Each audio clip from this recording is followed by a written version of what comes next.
What's up, guys? It's KB. Make sure you subscribe to the Underground Sports Philadelphia YouTube channel. Click the bell icon down below so you don't miss a single video from us. And thanks for tuning in to another video from Underground Sports Philadelphia. Now let's get into it. Philadelphia, baby, you're going to love it. Best sports fans in the world. Actually, the worst, but that's what makes them the best. What is going on, everybody? Welcome into episode number 724 of Underground Sports Philadelphia, presented by the city of Vineland. It's your boy KB coming at you from Underground Studios, and joining me, like he does every single week on the Thursday shows, it's the man HK Harrison Cremens via Bloomington, Indiana. What's popping, brother? Not much. I was scared for a second there. It seemed like I was going to have another internet meltdown, but we came out of that pretty good. You're moving again. We ain't got no freezes. We're looking good, and we're Knocking feeling on good. all the wood, knocking on all the wood. As of right now, we're good, but it's a beautiful Wednesday night here in Bloomington, Indiana. Nice and warm out. The weather's finally turning into spring. Spring only means one thing. It's baseball season, baby. Baseball. See, we're going to talk some Phils. We're also going to talk a lot of Eagles as NFL free agency's underway. A lot of our Super Bowl champions that hit free agency are headed elsewhere. We'll talk about all the moves. The Eagles did sign a new player tonight as well. We'll talk about that. We'll go around the NFL with some of the big signings, some of the big releases, trades, all that good stuff. We will talk some fighting Phils. We will also talk Underground Madness. Yes, the madness is lurking once again. Underground Madness 2025 is here. We will talk all details about it, get you guys involved in the ever so famous Underground Madness Bracket Challenge. Plus, there's a special twist this year. We'll talk some Flyers, get Harrison's thoughts on the trade deadline. Even though I gave my piece on it on Monday's episode, we'll get Harrison's thoughts now that it is come and gone as well. And we'll talk some first place Philadelphia Union. But before we get into everything, make sure you guys are following us on the socials at Underground PHI across the board: Twitter, Instagram, TikTok, Threads, Facebook, LinkedIn. We're on every social platform. Subscribe to the pod. Apple, Spotify, wherever you get your podcasts in audio form. We are trying to drive them Spotify numbies up. So if you're not already, subscribe on Spotify, leave a 5-star review on Spotify, and let's get those numbies cooking over there on Spotify and on Apple, of course. I know we have a big Apple podcast contingency as well, but let's get both numbies just going to the roof as we head into the month of March full send. But it really does help when you guys subscribe on audio. So keep subscribing, keep leaving those 5-star reviews, share the pod with your friends and your fam, and subscribe to the Underground Sports Philadelphia YouTube channel, youtube.com/Underground Sports Philadelphia. That's where you get full video episodes of this show twice a week, full video episodes of every show on our network, including Top Bins with myself, Harrison, and Mark, Streamer Season with myself, Christian, and Harrison. You get OTB with your boy and DJ. You get Underground Circuit with Casey and Owen. You get the Get in the Hole podcast with those Looney Tunes, Steve, Ben, and intern Ethan, and sometimes your boy popping in from the shadows. Plus, you get clips, shorts, live streams, including Selection Sunday. This coming Sunday, March 16th, 5:45 p.m. Eastern Time is when the stream will start. Selection Sunday. We will be live. Myself, Stevie Mac, Deej, intern Ethan potentially joining us from St. Patty's Day shenanigans out there in Southie, plus a whole slew of characters popping up throughout Selection Sunday as we react to every team joining the bracket to get you ready for the madness. So definitely tune into the stream. Harrison will be in for the women's bracket. Yep. We'll be live for both the men and women's bracket reveals. So going to be a nice, fun night for sure. But definitely tune in March 16th, starting at 5:45 Eastern on the Underground Sports Philadelphia YouTube channel. We'll be live reacting to all the bracket shenanigans. But we're at 1,034 subscribers on YouTube. So let's keep that number going, keep it pumping. And this show is proudly presented by the city of Vineland. And the city of Vineland municipal calendar features city organized, city sponsored, and city affiliated events that are of public interest. The calendar, which is accessible at vinelandcity.org, is a good way for residents and visitors to build awareness, remain engaged with city government, and participate in local events. You can also follow the city of Vineland on their social media pages, whether it be Facebook, Instagram, LinkedIn, or YouTube. And through these tools, you can stay connected to the community and get important announcements about programs and services offered by the city, Vineland, New Jersey, where it's always growing season. And big thank you to Security 21 Security Systems and Paul J. Gillespie Incorporated for their continued support of this podcast.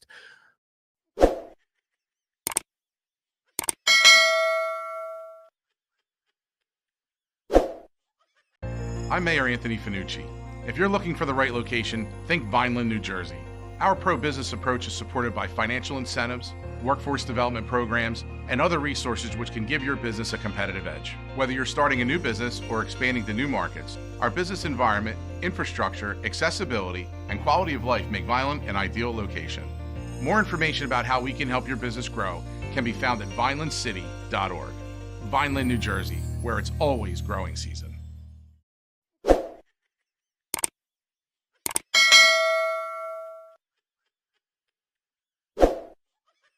Ladies and gentlemen, boys and girls, it is one of the more wild times of the year. NFL free agency is underway.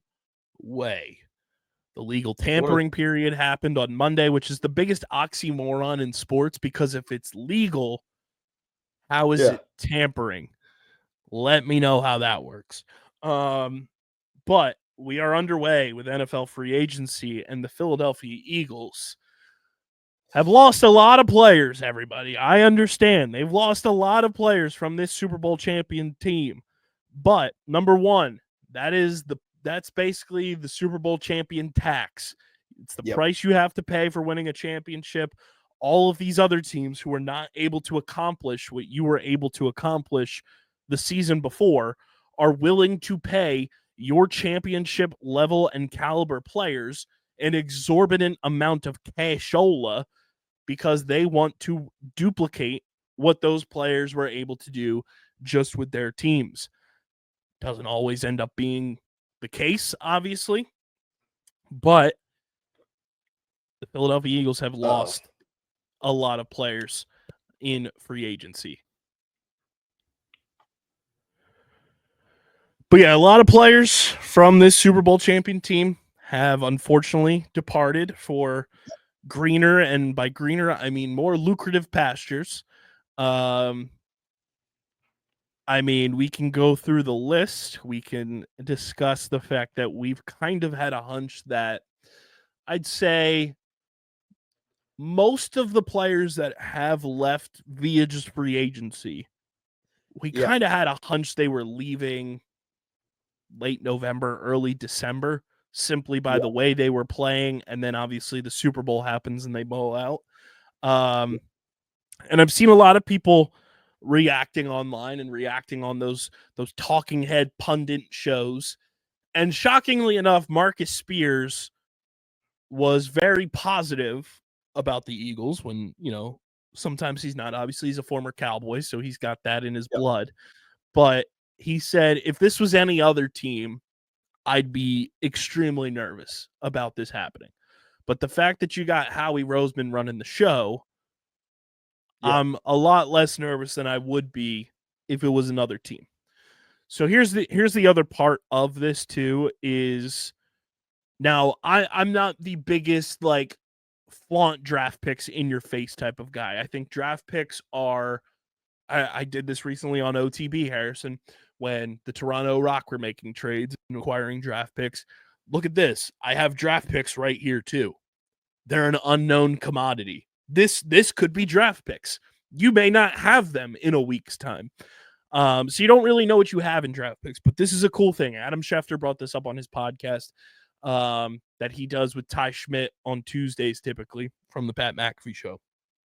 The Philadelphia Eagles in the next two drafts are set up to have 20 draft picks. That's nuts. And that's something Howie Roseman will be able to work with in a way that most other GMs won't be able to do, just because he's that special. Now, does it hurt losing Milton Williams and Josh Sweat? It does hurt a little bit, I gotta say. I was hoping that we'd be able to work a deal with them and keep them in Philadelphia for a longer time. But now the focus for the Eagles has to be on retaining Mekhi Becton, because we were able to retain Zach Bond, which was priority number one, I would say, from this offseason. Now we just have to keep the other guys who made this team work so well. And by the other guys, I mean Mekhi Becton. We'll go through all of the moves that have been made, and kind of just dive into everything that's happened. You brought it up, obviously, and I brought this up, I think, on Monday's show because it happened. Now it's official. Obviously, the Saquon extension happens. Zach Bond re-signs, and that was huge. That was priority number one. Now, you brought up Mekhi Becton. He's still a free agent, but Adam Schefter on that previously mentioned podcast episode said that the Eagles could be looking at more draft picks when they lose Mekhi Becton. Interesting. So it's no longer an if, it's a when in Schefter's eyes. So that's something interesting to kind of keep your eyes on. I do find it interesting that Mekhi Becton has not signed a contract yet, but there's also other reports out there saying Mekhi Becton wants to be back with the Eagles. So we'll see what happens. But number one, Milton Williams. I'm going to miss him dearly because I was a huge fan of that draft pick when it happened. And I will never forget the Eagles draft room in 2021 when the one scout just would not fist bump Howie Roseman because he selected Milton Williams and it was caught on camera. Absolutely hilarious seeing the trajectory of how Milton Williams' career has exploded. I think the coolest part about Milton Williams, for him getting this contract with the New England Patriots, and he kind of pulled a mini Frank Gore where he was initially going to the Panthers and then the Patriots ponied up more money and he goes to the Patriots. Yeah. He broke the Patriots free agent contract year over year salary record in their franchise's history. Good for him. He deserves a bag, and it's unfortunate it's not with Philadelphia, but go get your money, Milton. It's another Philadelphia Eagle that does something to dethrone Tom Brady, because Tom Brady had the previous record of $25 million per year. Milton Williams is going to be making $26 million a year with the New England Patriots, signed a 4-year, $104 million contract in free agency, the most lucrative contract in Patriots franchise history. I will get to all of the farewell messages, too, once we finish, because a bunch of the guys have posted their messages as well. But Milton Williams, I think it's a great situation for him to go to with New England because Vrabel, obviously, defensive-minded coach. I think Mike Vrabel's going to love Milton Williams. I think it's going to bring him back to his days of playing in New England and having a guy by the name of Vince Wilfork in the middle of his defense. And I think it's a perfect landing spot for Milton Williams. I'm excited for him to go out and ball. Now, obviously, he doesn't have Jalen Carter next to him, so we'll see how Milton does, on his own and kind of being the big fish now in the middle of that defense. But I'm excited for him. He deserves everything he's got, and I couldn't be happier for him. And he goes out as a Super Bowl champion, obviously. Number two, Josh Sweat. 4-year contract, nearly $77 million to the Arizona Cardinals. Now, I hate this move simply because I just wish on the downfall of Jonathan Gannon for the rest of my days. I hate seeing him get anybody worth a damn of talent, no matter how big or small. Now, why does this make sense for Josh Sweat to go to the Arizona Cardinals, you ask? Well, Josh Sweat had his single-season career high in sacks in 2022, under the defense that was led by that stooge, Jonathan Gannon. Now, will Josh Sweat get back to an 11-sack season at this stage in his career? It's fully possible. I'm going to miss Josh Sweat simply because, and in a very similar vein of Milton Williams, where Milton was a 3rd-round pick, Josh Sweat was a 4th-round pick. you capitalized on guys that were day 2 picks and maximized their talent to the umpteenth degree while they were here. And Josh Sweat was the coolest story. He was a projected first-round pick the year he was in the draft in 2018 and had that leg issue where he almost lost his leg when he was at Florida State because of the injury, and then goes from 4th-round pick to Super Bowl champion, franchise icon, wearing the Chris Long jacket at the Super Bowl parade. And I saw somebody post this, and it's so true. Josh Sweat made 3 numbers that traditionally don't look good on an Eagles uniform look good. He wore number 75 his rookie year. He wore number 94 after that. And then he wore number 19. Those are 3 numbers for his position in particular that don't necessarily always look good. He made them look good. And I'm going to miss doing the sweat wipe sack celebration. And I'm just going to miss Josh Sweat on this team because he was truly a diamond in the rough from the standpoint of you got him in the 4th round of the draft, even though he was a first-round talent. And I wish him nothing but the best, even though I wish for nothing but the worst for Jonathan Gannon. He's a dog. He's going to make that defense better. Will they have the pieces around him to complement him? That remains to be seen. But Josh Sweat, nearly $77 million, 4-year contract. And that's the thing, too, like more so with Josh Sweat than Milton Williams, because Milton's still so very young. Milton's only 24, 25 years old. Josh Sweat, Howie Roseman did right by him by drafting him, gave him extension, gave him additional extension, and you paid essentially for Josh Sweat's prime. The Cardinals are now paying for past production and what they think will carry over. You want to pay for what you project to happen in the NFL. And Howie Roseman did it to a T with Josh Sweat. And I think, we genuinely capitalized on the best overall years of Josh Sweat's career, and that's incredible. I'm going to miss him. I'm going to miss Milton. But I think they're both going to be very successful in the places they wound up. And those are the 2 big ticket free agents that have left in free agency so far for the Philadelphia Eagles that will net the Eagles in 2026 pretty penny compensatory picks. Both of those guys right now, I believe, are still in the top 10. Milton obviously is like one of the biggest contracts of the offseason so far. But those 2 could wind up both being 3rd-round compensatory picks, which is huge, especially now that comp picks can be traded. Previously, compensatory picks could not be traded. So that's something to keep in mind in terms of these potential 20 draft picks that the Eagles will have over the next 2 years, 11 of them being in the first 4 rounds, 17 of them being in the first 5 rounds. The next big free agent to leave that could also wind up being a compensatory pick. Unfortunately, I would have loved to have had him back because I think he fit here really well, but he got his bag, $8 million guaranteed, $15 million overall on a 2-year deal with the Minnesota Vikings. Goes Isaiah Rodgers. I mean, you want to talk about a story. The Eagles acquiring him from the Colts, suspended for the entire year for gambling, comes back and turns his career around and was a far more than serviceable backup corner, could come in and start if you needed him to, and wins a Super Bowl. And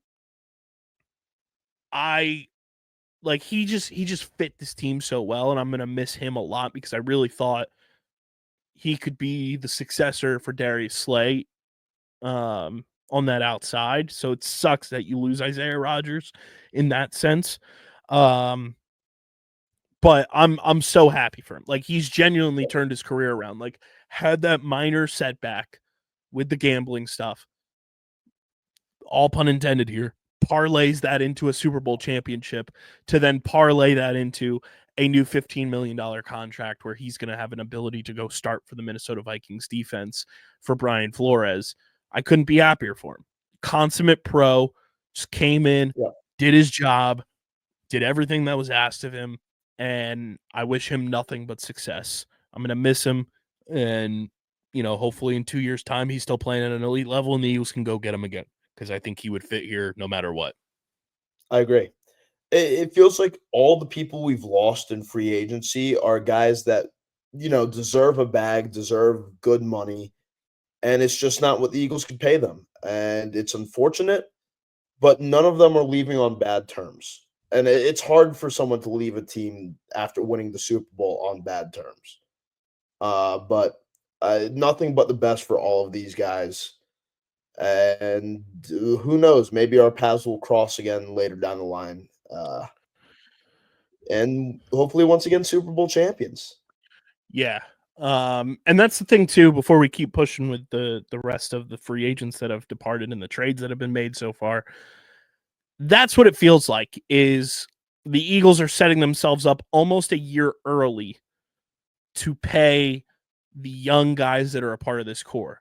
The Jordan Davises, the Jalen Carter, obviously, the Nakobe Deans, a couple years down the line, Quinyon Mitchell, Cooper DeJean, but kind of like these guys who have been here, like I said, like the Georgia boys.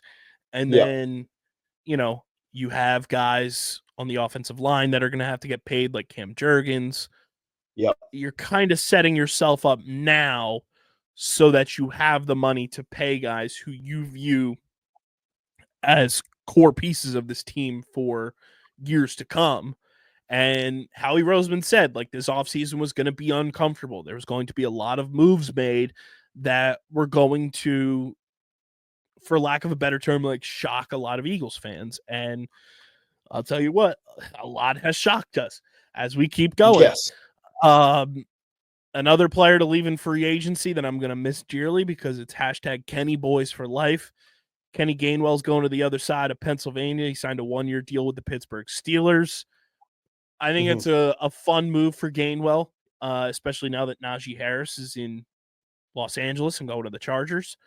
Gainwell's going to have an opportunity to showcase his talents in what bodes to be quite the chaotic Pittsburgh Steelers offensive group room. I think that's the understatement of the year. That room has chose nothing but violence. Pure chaos. And imagine if Aaron Rodgers winds up as their quarterback, which all signs are pointing towards that happening and it being announced on the Pat McAfee show at some point in the next week. I'm happy for Kenny. Like, Kenny's been an Eagle. Obviously, he had ties to the Eagles before he got here because a lot of people don't realize his cousin is Fletcher Cox. Really? So yeah. How did I not know this? Yeah, they're cousins. How did I not know that? Yep. That's why it would have been really cool if they won in 2022, because then you would have had a family affair in that sense, winning a Super Bowl together. But now there's 2 Super Bowl champions in that family, as Fletch won in 2017. Kenny wins this year, obviously. But I'm excited for him. He gets an opportunity to go play behind a pretty quality offensive line and be part of what could be potentially a good offense, depending on the quarterback play. We'll see. But wishing Kenny Gainwell nothing but the best. He was always fun. Again, put his head down, did everything that was asked of him, and then some. Anybody I've ever talked to about Kenny Gainwell, they've had nothing but glowing remarks to say about him. So wishing him nothing but the best as he heads over to Pittsburgh. And I'm sure we'll be talking to our guy Wes Euler about him at some point over the off season as well, just checking in on the Kenny boy. Another free agent to leave to go to the AFC North, and this one probably annoys me the most because I would have paid this for this player because I thought he did an extremely admirable job filling in for Nakobe Dean throughout the playoffs and in the Super Bowl. Oren Burks heads to the Cincinnati Bengals on a 2-year, $5 million deal. I would have paid that. That to me is like he fit the defense well, filled in admirably, felt like he was really liked in that linebacker room.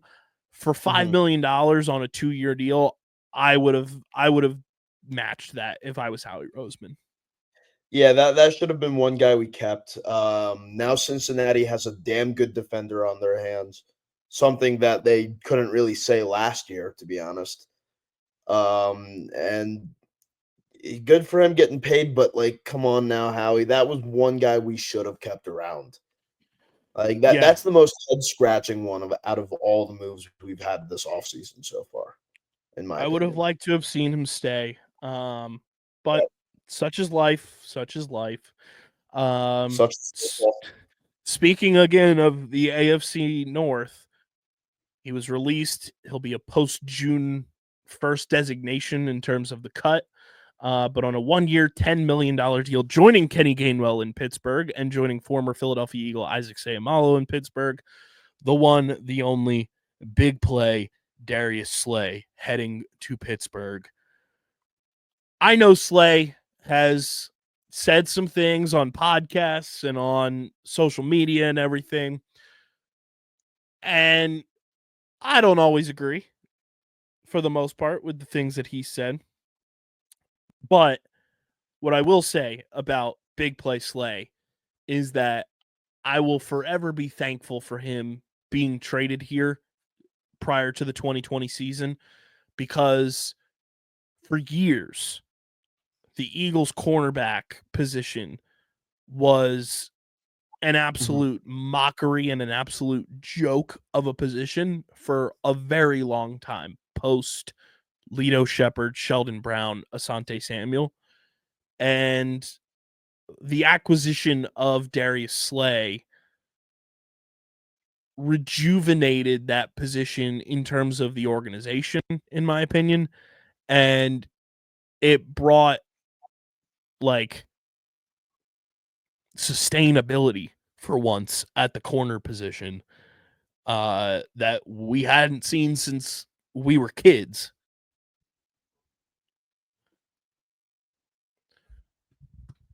But yeah, like Slay gave us hope in the Eagles having a competent corner again, and it allowed Howie Roseman to invest in the corner position again. We see James Bradbury, who was released, obviously, and salute to James Bradbury as well. But, you know, bringing those two in was the first time that you had a dynamic duo at corner again since the days of Lito Shepherd and Sheldon Brown and then Asante Samuel. So salute to Darius Slay. I will forever be grateful for his services here. And I think just as much as Detroit fans will remember Darius Slay for his time in Detroit, when it's all said and done, people are going to remember Darius Slay as a Philadelphia Eagle. Absolutely, and that's what winning a ring will really do for you too. Like Darius Slay was obviously one of the best corners in the NFL during his time in Detroit, even though he wasn't on the best teams during that time. He was there during the Detroit struggle era, I would say, when they were really, bottom class of the NFL. And then he comes to Philadelphia, and as you said, really rejuvenates the position in the city of Philadelphia. He comes in and changes the way our secondary looks. He's taught the young kids of our secondary so well. I mean, you see Quinion Mitchell and Cooper DeJean all learning from him. You see Reed Blankenship learning from him, CJGJ for the 2 years that they were together. And when all is said and done, he's going to go down as one of the all-time greats to wear midnight green, at least at that position. He brought us a ring. He brought us phenomenal play during the peak of his years. And, he's just traveling across the state. I wish nothing but the best for him. I do think it's funny that so many of our players that are leaving are going to the AFC North. Yeah, it's really funny. Slay and Gainwell going to Pittsburgh, Orenberg's going to Cincinnati, and then the first trade domino that has happened, Kenny Pickett is heading to Cleveland in exchange for DTR, aka Dorian Thompson Robinson, and a 5th-round pick. I mean, if there's not somebody out there, whether it be Rob McElhaney, whether it be Bradley Cooper, somebody scripting the Kenny Pickett dream year movie, were missing the plot, because Kenny Yeah. Pickett quite literally lived out the dream of being a Philadelphia Eagles fan. He gets traded here in the offseason last year, back up for Jalen Hurts, obviously childhood team, grew up going to the Link, grew up going to the to Veterans Stadium a little bit, and comes in and checks off box number 1, gets to wear the Kelly Green uniform, while also checking box number 2, playing against the Dallas Cowboys, checks box number 3, beats the Dallas Cowboys, checks box number 4, beating the Dallas Cowboys to clinch the NFC East. Then he gets to take the final snaps and the kneel downs at home during a belt to ass whooping against the Washington Commanders that punches the ticket for the Eagles to go to the Super Bowl. And then gets to take snaps and kneel out a Super Bowl championship for his childhood team and becomes a Super Bowl champion. I don't know if you could live a better life as an Eagles fan that also gets the opportunity to play in the NFL than Kenny Pickett did in 2024. The only thing that really comes close to that is Vince Papale, and even Vince Papale didn't reach the heights that Kenny Pickett reached. And who knows? I think this year he's going to be the starting quarterback for Cleveland, most likely, unless they go He's out and definitely going to have a draft. chance to compete, because obviously the news came out that Russell Wilson is potentially visiting them this week as well, so we'll see what happens there. But I will forever love Kenny Pickett. Like, Yes. he will be somebody I tell my grandkids about. Yeah. That you don't know what it was like to watch Kenny Pickett in the year of our Lord 2024. That It was clip of him doing the tush push, the Pickett push, if you will, and his helmet falling off, and then he just flicks his hair back. I was like, you absolute fucking stud, slutty hooer. I love you so much. And I mean, I love Kenny Pickett. I'll forever love him. And it's not even in the sense of like, oh, I wish he was still here to come. No, like, Jalen Hurts is my fucking guy. Yes. But I love Kenny Pickett as, like, he's one of the best backups the Eagles have ever had. You love him for what he is, not for like, he the goes player. down and like the best position in the NFL obviously is the backup quarterback, and Philadelphia takes that quite too literally sometimes. But like, you think of our lifetime and the backup quarterbacks we've seen, Kenny Pickett etched himself as like the second best backup quarterback behind Nick Foles in Eagles history. And let's be real, nobody's ever taking away that spot from Nick Foles. That is Nick Foles' spot from now until the end of time. But like, you think about, like, you know, Nick Foles, Kenny Pickett, you also had Jeff Garcia, you had the AJ Feely, you had the Coy Detmers, you had you know, for a short amount of time before he overtook as the starter, Michael Vick. You had, you know, Kevin Kolb, you had Mike McMahon the year after the 2004 Super Bowl, who was an absolute unmitigated disaster. You know, the list Kevin goes Kolb. on and on. And, you know, now it's going to be Tanner McKee's job to be the backup for Philadelphia. And I'm excited for Tanner McKee's opportunity to be that guy. But I will love Kenny Pickett. He will be an Eagles backup quarterback legend forever. And I wish him nothing but the best. And hey, kudos to the Browns for recognizing talent and trading for a Super Bowl champion for once. Oh, yeah. And the funniest thing that I saw on social media after the Kenny Pickett trade was some Browns fans revisiting a tweet they had in the olden days when Kenny Pickett was first drafted. And it was like, hey, at least we didn't draft Kenny Pickett. And now they're like, God damn it, we traded for him. And I'm like, what are you saying God damn it for? He's a Super Bowl champion. He's the only Super Bowl champion you'll ever see on that godforsaken team for some time. There was a lot of oh shit, I have to go delete some tweets. Yep. And God, that I feel like Steelers fans are the only ones taking it harder than Eagles fans because they're like, no, not our beautiful baby boy going to play for the Cleveland Browns. I know. Of course, he goes to the Browns, but like I think it's a good spot for him to potentially get an opportunity to start again and kind of revitalize his career in that aspect of being a starter. Yeah. But salute to Kenny Pickett, Eagles Super Bowl legend. The next move.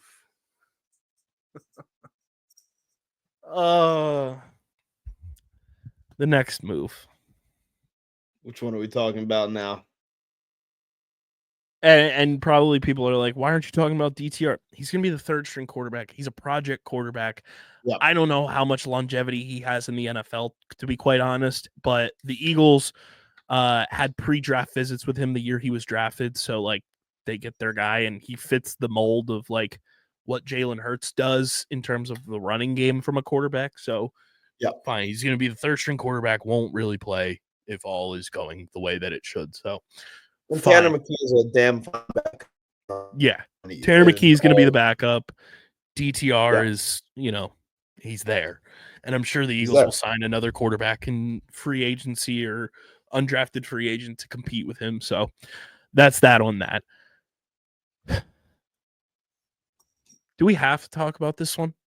Actually, let me do an ad read before we do this one because this is worthy of one. Before we keep pushing, NFL free agency brought to you by our friends at 47 Brand. We love 47 Brand. They are changing the game every single day with their elite headwear and merchandise. I'm rocking the Super Bowl champions 47 Brand hat right now. I love 47 Brand. It's my go-to headwear. I love so many different styles. The Hitch style is my go-to, but 47 Brand is genuinely the best in the game. They're dropping new merchandise almost every single day, it feels like.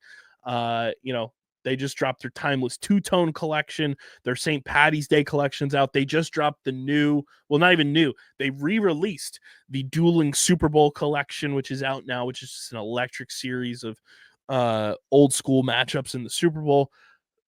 They're the best. We love 47 Brand. Shop for your favorite sports fan, whether it's NFL, MLB, NBA, NHL, college, minor league baseball, NASCAR, and Premier League soccer, plus a whole lot more. Use our link in the description and you'll get free shipping on all orders when you shop with 47 Brand and join the 47 family. Again, use our link and get free shipping on all orders when you join the 47 family and shop with 47 Brand. And we thank 47 Brand for being a proud partner of the pod.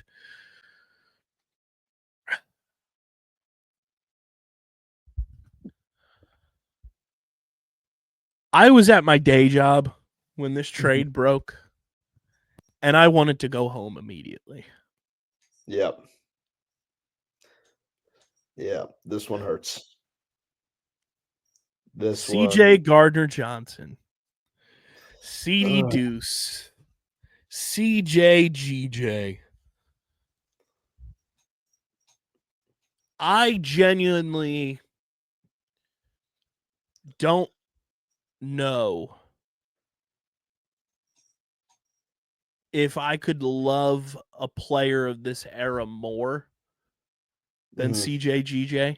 And this was prior to him coming to the Eagles. This was his time in New Orleans. This was first go round with the Eagles. I still loved him when he was in Detroit. And I was over the moon sitting here the moment he re-signed with the Eagles last offseason. Yep. And then for the first time in a long time, I audibly said, Howie Roseman, what the fuck? Yep. This is the first time in a long time that I questioned anything Howie Roseman has done. And I get there's salary cap stuff, and CJ was live on his Twitch stream talking about them young boys got to get paid and everything. CJ's still fucking young, guys. He's 27 years old. Yep. CJ Gardner-Johnson is going to the Houston Texans via trade, a 5th and 6th round pick swap in exchange for an offensive lineman that I don't even remember his name, and I apologize because now he's a part of this team and I gotta get to know him a little bit. I'm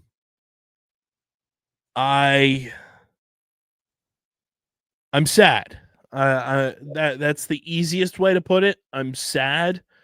This did not feel like something any of us would have expected to happen this offseason, simply because CJ Gardner-Johnson feels like the type of player that should be in an Eagles uniform for his entire career. And I put this out on Twitter. I said, CJ feels like the type of player that before it's all said and done will be back in an Eagles uniform and will retire as a Philadelphia Eagle. I get you're gearing up for the Jalen Carter contract extension. That's going to be monstrous, as it should be. Yep. But CJ is just the swagger and the confident arrogance and the mentality and the heartbeat of a defense that I'm not saying it was all him. Obviously, in 2023 being gone, that the Eagles defense was bad. There was a lot of circumstances why that defense was bad. But you saw his absence shine through. And then when he comes back, you see the defense have an identity again in the secondary. Yep. And he's just a relatable player. He's a guy who comes from Florida, goes to New Orleans, and is somebody who just has a chip on his shoulder a lot. And I think a lot of people underestimate how good of a leader CJ Gardner-Johnson is because of the antics, quote unquote, on the field, getting in the heads of opponents and not being afraid to get in somebody's face. But that dude is a leader, if I've ever seen one. As somebody who has played organized sports, who has since covered organized sports for as long as I have, that dude is somebody I would want in my locker room 10 times out of 10 and twice on Sundays. And Absolutely. I am going to miss him so much. And I saw somebody posted on Twitter, like, I can't believe I've had to go through my favorite team losing CJ Gardner-Johnson twice in my lifetime. And I quote tweeted it and I said, I wouldn't wish this on my mortal enemy. Because I wouldn't. Because CJ is everything you want in a player on your team. And I wish him so much success. And I know from his post on Instagram, on social media, this is not the last time we're going to see him in an Eagles uniform. He will be back. Like, it would shock me if he's not back before his career's all said and done. But motherfucker, does this hurt. Yeah. I really think that once his deal is done in Houston, once his contract is up, he will be back in Philadelphia. But what is it with us going out and getting CJ Gardner-Johnson, him having a great year in Midnight Green, and then us trading him the following year? We've had him for 2 stints, and each of them were only a year. It feels too short. Too short. Too short. And as you said, he's young. He's 27. He's entering his prime. And we just won a ring with him. Like, he should be here right now. He should be in Philadelphia. But we will see him again. This isn't a goodbye. It's a see you later. I'm sad. His Instagram posts, I know this sounds cheesy as fuck, but like his Instagram posts like made me like tear up. Like, I've never rooted harder for somebody. Like, I was distraught when he left, but I understood it because it wasn't really him wanting to leave. But then the mic'd up from the Super Bowl comes out, and his Super Bowl parade speech happens, And he said leaving here like crushed his soul. And I was like, man, that's a guy that needs to be here forever.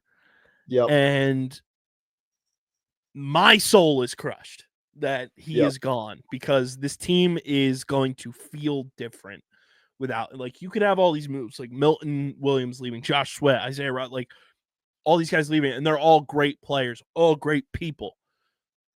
But CJ leaving, like, there's a void there that I don't know who you bring in. There's a lot of rumors swirling around of potential replacements, but it sucks.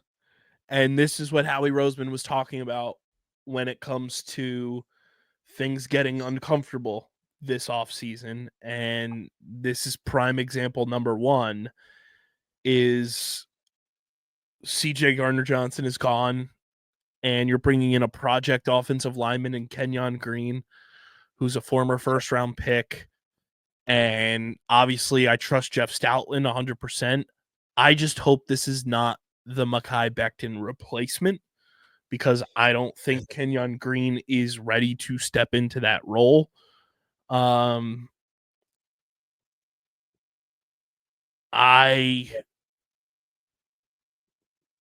bummed. I'm bummed. And I will have so much love forever for CJ Gardner-Johnson. And I'm glad the Eagles, if they were going to do this, did right by him and allowed him to, like, select where he was going to go. He said that on his live stream. But man, this sucks. It sucks so bad. It hurts. Like, this was one I was not expecting. Like, I get it. We were going to lose Milton Williams. We were going to lose Josh Sweat. Did those hurt? Yes. But was I ready for those? Also, yes. I was not ready for CJGJ to be by the wayside already. I was really expecting him to be one of our mainstays, but I guess not. Sucks. So still out on the free agent market, and as of today, was non-tendered, which makes a lot of sense because he was a restricted free agent. Who else is going to sign him is Britton Covey. He could be back. It would not shock me, but I could also see the Eagles upgrading at that position as well. Nick Gates, Jack Driscoll, Fred Johnson, Rick Lovato, who I assume will be back. Obviously, he's a long snapper, so it's not like a pressing like thing. And we've seen him hit free agency and come right back, so I'm not worried there. LaRaven Clark, CJ Uzama, Avante Maddox, Mekhi Becton is obviously the big name still out there. Brandon Graham, and James Bradbury. And then on top of that, today, before we came into the recording sessions, the Philadelphia Eagles, according to Mike Garafolo, are signing running back A.J. Dillon, formerly of the Green Bay Packers, to a one-year deal.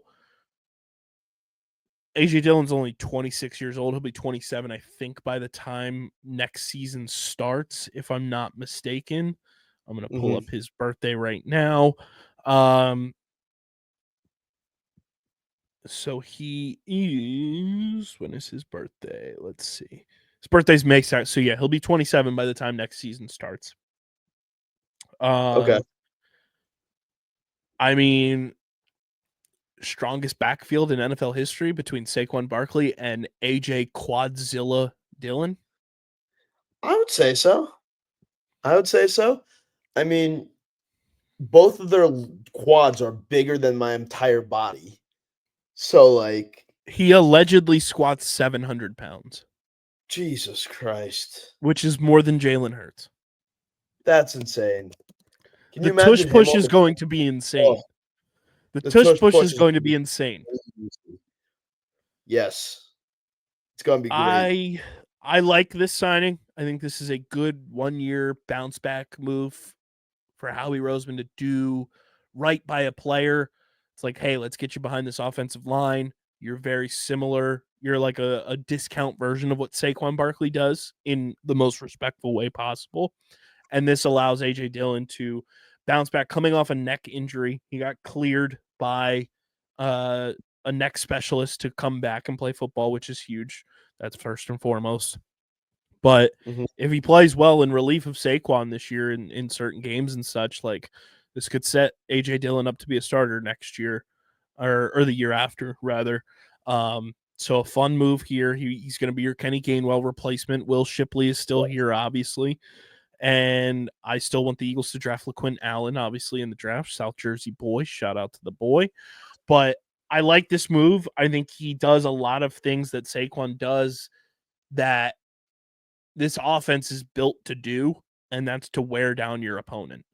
Now you have somebody who can mimic a lot of the things that Saquon Barkley does. Obviously, A.J. Dillon is not Saquon Barkley, but he mimics a lot of the things Saquon does so that you can give Saquon rest throughout games and not wear him down coming off of a 2,000-plus rush yard season, coming off of a Super Bowl long season. So I like this move. I think this is smart. This is a calculated move, and this is a fun backfield. Saquon Barkley and A.J. Dillon as your 1-2 punch is crazy. It's like you have two starting running backs, but one of them's going to have to be the backup, and it ain't going to be Saquon Barkley.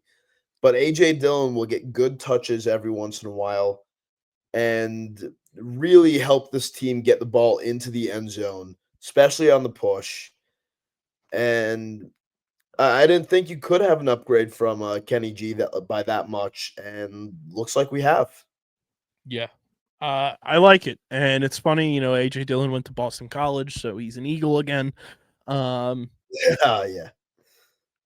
And I mean, he's a fucking barrel, man. He's 247 pounds, 6 feet tall. Like, I would not want Quadzilla running at me if I was a defender. I'll say that much. But good. And I always say, Harrison, I know you agree with me too. There's no such thing as a bad 1-year deal. No, never a bad 1-year deal. Because, it doesn't work out. Great. They're a free agent again next year. If it does work out, throw them a bag and keep them around. So I'm very happy with that signing. I like that a lot. I think A.J. Dillon fits the mold of this offense really well and is going to be able to do a lot of things to just keep the ball moving, especially late in games. To be able to wear teams down with A.J. Dillon and Saquon Barkley is going to be so much fun to watch, along with Jalen Hurts running the football. Yep. And this team is going to bring back the old smash mouth style of play, which is exactly how we need to be in order to continue to succeed in the NFL. Yeah, I like it a lot. And then the Eagles also brought back Ben Van Summerman, the fullback linebacker hybrid player that was here last year on a 1-year deal. So he is back as well. But let's go around the NFL and talk about some of these big signings. And we're going to have to drink up for this one, Harrison. It is brought to you by our friends at Kenwood Beer, the official beer partner of Underground Sports Philadelphia. It's a refreshing light beer, just 4.1% ABV, 120 calories, just 8 grams of carbs. Go to kenwoodbeer.com and use the Kenny Finder to see who's got Kenwood Beer on tap in the Philadelphia, Pittsburgh, Maryland, New Jersey, and Delaware areas. You can also get Kenwood Beer at your local liquor stores in those markets. Again, that's kenwoodbeer.com. Must be 21 or older to do so. And of course, please drink responsibly. I can't believe we're going from 2 Kennys to no Kennys. I know. It sucks. I saw a really funny post earlier today too. That was like 1 Kenny, we get the NFC Championship. 2 Kennys, we get the Super Bowl. What's going to happen with no Kennys? Yeah, we need to get some more Kennys because it was always Kenny boys up. How about a couple cans of Kennys instead of 2 Kenny boys? We certainly love that. But right now, as it stands, Milton Williams has signed the most lucrative overall contract in NFL free agency with that $104 million deal. But following up right behind him, the only other man to get $100 million on the open market, going from the Minnesota Vikings to the Seattle Seahawks on a 3-year, $100.5 million deal. $100,500,000. Sam Darnold. Oh yeah, big old Sam Sam. Darnold going from the Vikings to the Seahawks. And hey, good for Sam Darnold cashing in on the unreal season he had last year. But man, the Seahawks just eliminated like every weapon possible for him outside of JSN. Yes, and JSN, damn good wide receiver. He is phenomenal. I love watching him play. But they're going to need more options than just him for Sam Darnold. And I'm going to be very interested to see how the Vikings play this year. It's going to be year one of JJ McCarthy for sure. Oof. And he never really impressed me that much. Even through his time at Michigan, I thought it was his defense that really carried him to a national championship. But this is his team now, unless Aaron Rodgers pulls a full 180 and decides to go down the Brett Favre Fulfill the career prophecy. path. Fulfill the prophecy. So we're just gonna have to see. But this move intrigues me. There have been a lot of intriguing moves this offseason so far, and I'm excited to see how they play out. And the Minnesota Vikings are just putting the fries in the bag. And by that, they gave the bag to former Indianapolis Colt Will Fries on a 5-year, $88 million deal for the offensive lineman. Dan Moore goes from the Steelers to the Titans on a 4-year, $82 million deal. New protection on that offensive line, potentially for Cam Ward, ? Aaron Banks, the guard from the 49ers, goes to the Green Bay Packers on a 4-year, $77 million deal. Some protection there for Jordan Love. The aforementioned Josh Sweat contract. Oh, no, go ahead. Inject the 49ers downfall directly into my veins. I think they are possibly the one team outside the NFC East that I hate the most in the NFL. And their wives and girlfriends are like subtly feuding with each other on social media as well. They're going to go like 4-13 next year. Beautiful. All to pay Brock Purdy. Yeah. He knows what he's worth, and he's not accepting a penny less. The aforementioned Josh Sweat contract, 4 years, $76.1 million to the Arizona Cardinals, is the 6th most lucrative contract so far in free agency. Cameron Bynum going to Indianapolis via Minnesota. The free safety on a 4-year, $60 million deal. Paulson Adebo, the former New Orleans Saint corner, heads to the Giants on a 3-year, $54 million deal. Carlton Davis, the former Detroit Lion and former Tampa Bay Buccaneer, is headed to the Patriots on a 3-year, $54 million deal as well. Another 3-year, $54 million deal. Charvarius Ward heading from the 49ers to the Colts. Another big pickup there for the Colts in free agency. Byron Murphy. Oh, yeah, they've been making moves left and right. Byron Murphy is staying with the Vikings on a 3-year, $54 million deal. Jonathan Allen, who missed the NFC Championship game with an injury, is leaving the Commanders and going to the Minnesota Vikings on a 3-year, $51 million deal. Some other notable names, Chase Young. This contract blows my mind. Number one, how did the Saints afford this? Number two, no offense, Chase Young, you're not worth 3 years, $51 million. He's not the number one overall draft pick that he was anymore. He is just crazy. He's low-key mid as fuck. Crazy. Leaving the Indianapolis Colts and joining the Chicago Bears on a 3-year, $48 million deal is Dayo Odeyingbo, the defensive end, young defensive end, only 25 years old. Going to the Bears are gearing themselves up right now. They believe in Caleb Williams, and they want to give him as much help on both sides of the football as they possibly can. Nate Hobbs goes from the Raiders to the Packers on a 4-year, $48 million deal. DJ Reed leaves the Jets and is headed to Detroit. So he's leaving what would have been Detroit's former defensive coordinator, but he's going to Detroit. 3 years, $48 million. Javon Holland, the free safety from the Dolphins, 3 years, $45.3 million. He's going to the New York Giants. Talanoa Hufanga leaves the 49ers to join the Broncos on a 3-year, $45 million deal. I like that move for the Broncos. Javon Kinlaw leaves the Jets and is going to the Commanders on a 3-year, $45 million deal. Devontae Adams headed from the Jets to the Los Angeles Rams on a 2-year, $44 million deal. Harold Landry got released by the Titans, headed home to New England, going to the Patriots on a 3-year, $43.5 million deal. I like that move a lot for the Patriots. DeMarcus Lawrence, this was a big one, leaving the Cowboys, going to the Seahawks on a 3-year, $42 million deal. Justin Fields is leaving the Steelers to go to the Jets on a 2-year, $40 million deal. God damn.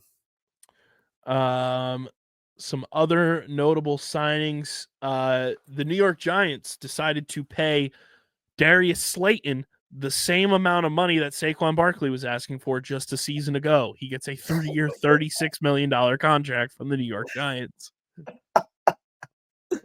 Oh, so you couldn't pay up for the best running back in football, but you can pay it for Darius Slayton. Sure.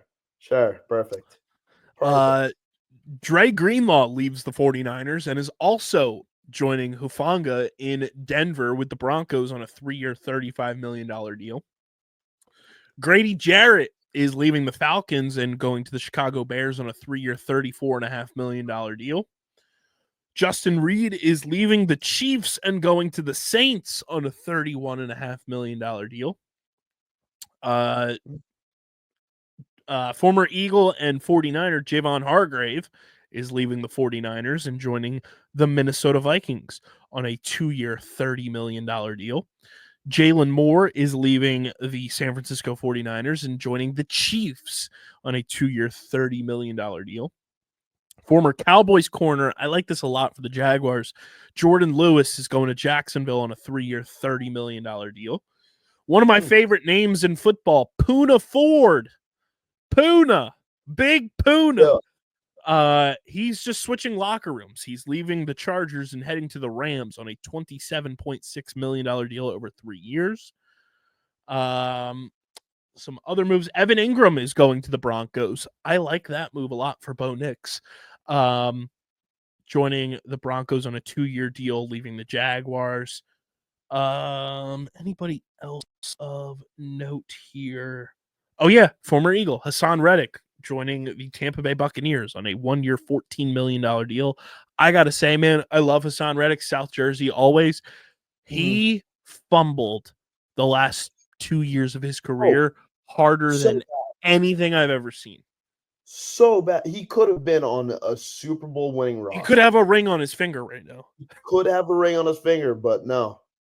He fumbled worse than Mark Sanchez, fellow Jet, running into the backside of his teammate. It's crazy. Joey Bosa is going to the Buffalo Bills on a 1-year, $12.6 million deal. Daniel Jones, Danny Dimes, headed to the Indianapolis Colts on a 1-year, $14 million deal. God, if Anthony Richardson loses his job to Daniel Jones in the offseason training camp, he's done. His career is over. He's washed. There ain't no coming back from that. I also like this move for the Miami Dolphins. Nick Westbrook-Ikhine is leaving the Titans and going to the Dolphins on a 2-year, $6.5 million deal. I think that's a sneaky move there, especially Tyreek Hill. Who knows what happens there? I like that a lot. Zach Wilson is going to the Dolphins as well, going to back up Tua. And trying to see if there's anything else of note. Oh, Najee Harris going to the Chargers. Harbaugh finally gets Najee Harris. He's got to be so happy about that. DeAndre Hopkins is going to the Ravens.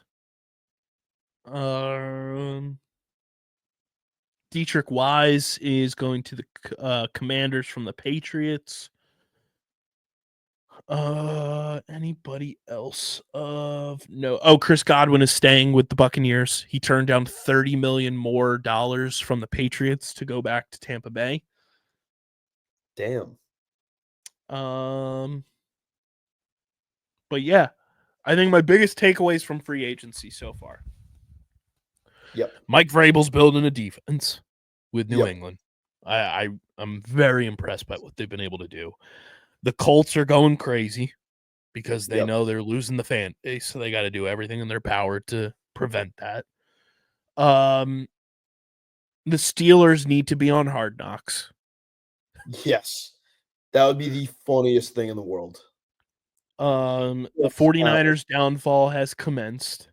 Yes. And the Washington Commanders are essentially using the same playbook that the 2019 to 2023 San Francisco 49ers used. And they're just signing every 30-plus-year-old veteran possible, and it's going to backfire. Oh, absolutely. I cannot wait to see how bad it backfires for them because it's going to be horrific to watch. Oh, and Jeremy Chin, speaking of the Commanders, left the Commanders to go to the Raiders on a 2-year, like $16.3 million deal.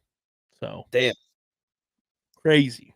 It's been a crazy start to free agency, to say the least. We all gas, no brakes. All gas, no brakes. And the Eagles were the last team to sign a free agent. Yeah. They were the last team. We got a good one. We got a good one. Crazy stuff. If you want to get your thoughts off on free agency, what the Eagles are doing, if you're mad, sad, happy, or in between, leave us a voicemail. Speakpipe.com/Underground Sports Philadelphia. We will react to the voicemails on every episode as soon as you leave them. But that voicemail line, it's like AJ Brown. It's always open. Speakpipe.com/Underground Sports Philadelphia. I was also laughing. Former Eagle and Super Bowl champion Mac Hollins signed with the Patriots.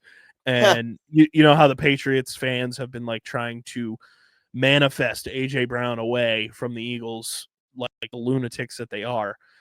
Somebody posted to the signing, it was like Patriots fans were out here trying to get AJ Brown and DK Metcalf and all this stuff. And someone was like, yeah, they were asking for an Eagles Super Bowl champion wide receiver and they got one in Mac Hollins.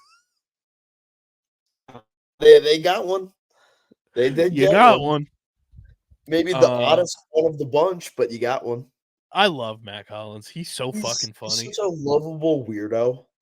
He's so funny. Surprisingly, they won't let him go barefoot in Trader Joe's. I thought that would be the one place they would allow him to.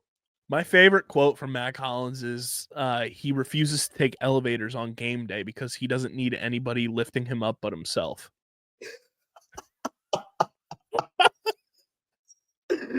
God damn it. I love it. I love it. It's so good. It's so He's good. Such a weirdo. He's a lovable weirdo. Awesome. What, he doesn't use utensils either because... Doesn't use utensils because what do I need them for? Yeah. And you know what? Fair enough. I get it. I just like to imagine him eating soup with his hands. Like not even slurping it, but just like digging into the bowl, just like he's drinking out of a river.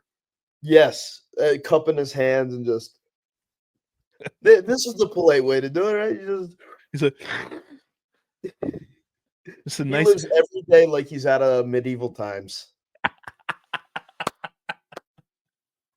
That's what we need. We need Mac Hollins to go to medieval times this offseason. Yes. Yes. Go Red Knight. Oh, it'd be so good. It would be so goddamn funny.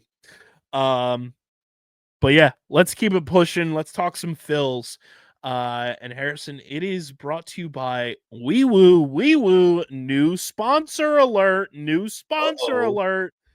Our new pals at Devereaux Golf. Ooh. Harrison, I know we have taken the golf course together once before. It's not our forte, but it was fun. The golf course is so much fun. Yes. And I think my favorite part of golfing is the golf attire. I love getting swagged out in golf attire. And Devereaux Golf is truly impeccable swag for the golf course. Ooh. Amazing stuff. I'm a huge fan. I love that was genuine reaction. I didn't even tell Harrison that Devereaux Golf was on board with us, and that was a genuine reaction to him looking at their stuff. Oh, good Lord, this is so good. Swaggy, absolute heat. One of my favorite things is they have a hat that says "Be a Goldfish." Yes. It's Oh, beautiful. I love that. They I have love that. polos, t-shirts, pullovers, sweaters, jackets, cardigans, shorts, joggers, and pants. Plus, they've got head covers, hats, accessories. They even got stuff for the kids. Think about the kids. The I'm kids. such a fan of Devereaux Golf. And guys, if you know me, I'm a sucker for a good logo. And Devereaux Golf has an awesome logo with their skeleton. Yes. Dude, and the coolest part about Devereaux Golf, I'm gonna pull this up for you because I think this made me like truly fall in love with them that much more. Devereaux Golf was established in 2013, and it's a cultural golf brand redefining the game by championing inclusivity and accessibility. Our mission is to create a community where everyone feels welcome on and off the course with innovative designs and bold storytelling.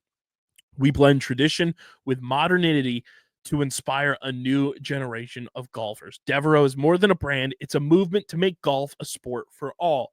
And on top of that, Harrison, the name Devereaux, well, it comes from the founder's grandmother, Devereaux Brunner. Although small in stature, she was quite the powerhouse who raised two sons, which we personally know is no easy feat. And if you ever met a Brunner, man, you can imagine. She was rad. She was passionate about supporting her community, attending social gatherings, and wouldn't you know it, golf.